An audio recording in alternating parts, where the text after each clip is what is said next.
நீ என்ன பண்ணுற, சமையல் முடிச்சிட்டியா? சமையல்லாம் முடிச்சிட்டேன், பாத்திரம் கழுவ மட்டும் தான் இருக்குது. அப்படியா? நான் வேறு எனக்கு ஃப்ரைடே வேறையா, தடவை நான்வெஜ் அது இதுன்னு எல்லாமே முடிச்சிட்டேன். பாயசம் மட்டும் செய்யணும், கொஞ்சம் ஹெல்ப்புக்கு வரியா? பாயசமா? என்ன பாயசம் செய்ய போகிற? வழக்கம் மட்டும் தான் சேமியா பாயசம். சேமியா பாயசமா? இன்ஸ்டாகிராமில் சூப்பரான ஒரு பாயசம் ரெசிபி பார்த்தது சரியா? இப்போ போய் சொல்கிறேன், அதுக்கு திங்ஸ் எல்லாம் என்கிட்ட இல்லை. இல்லை, எல்லாத்துலேயும் இருக்க ஒரு காமன் திங்ஸ் தான்.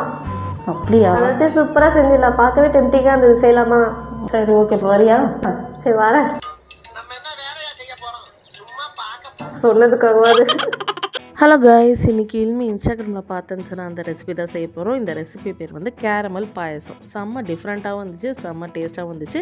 இது செய்யறதுக்கு ஃபஸ்ட்டு கடாயில் வந்துட்டு ஒரு கப் அளவு சர்க்கரை சேர்த்து அது நல்லா கேரமலைஸ் ஆனதுக்கப்புறம் அதே கப் அளவு பால் நம்ம சேர்த்துக்கலாம். அந்த பால் நல்லா கொதிச்சு வரும்போது 2 ஏலக்காய் சேர்த்துட்டு பாஸ்மதி அரிசி வந்து நல்லா ஒன்றும் பாதியமாக வேக வச்சு இதில் சேர்த்துக்கலாம். சேர்த்ததுக்கப்புறமேட்டு நம்ம வந்து நெய்யில் வறுத்து வச்சுருக்க முந்திரி திராட்சை இது 2த்தையும் இதில் சேர்த்துக்கிட்டோம்னா அவ்வளோதான். ரொம்ப ரொம்ப சிம்பிள் அண்ட் குயிக்காக ரெடி ஆச்சு. செம்ம டேஸ்ட்டாகவும் இருந்துச்சு. எங்கள் வீட்டில் உள்ள எல்லாருக்குமே ரொம்ப ரொம்ப பிடிச்சிருந்துச்சு.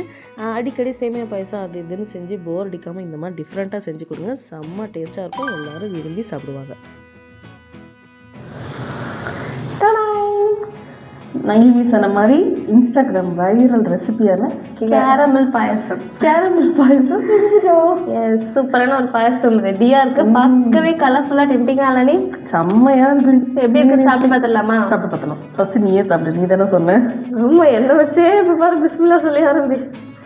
ஃபர்ஸ்ட் டைமாக ட்ரை பண்ணி ஆரம்பி. ஃபர்ஸ்ட் டைமாக ட்ரை பண்ணுறோம். Friday special.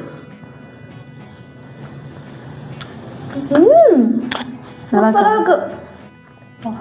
சூப்பர். அப்போ இதையும் நம்ம பாயச லிஸ்ட்டில் சேர்த்துற வேண்டியதான். ஆனால் சக்கரை கொஞ்சம் கலர் ஆயிடுச்சுன்னு நினைக்கிறேன். லைட்டாக அந்த கசப்பு தன்மை இருக்கு. அப்படியா? But overall super. கண்டிப்பாக ட்ரை பண்ணி பாருங்க, நல்லா இருக்கு. என்ன சொல்ல பார்க்குறியா? இப்போ இன்னொரு ஒரு பாயசம் அதே நீ இவ்வளோ டேராக தான் சொல்கிறேன்.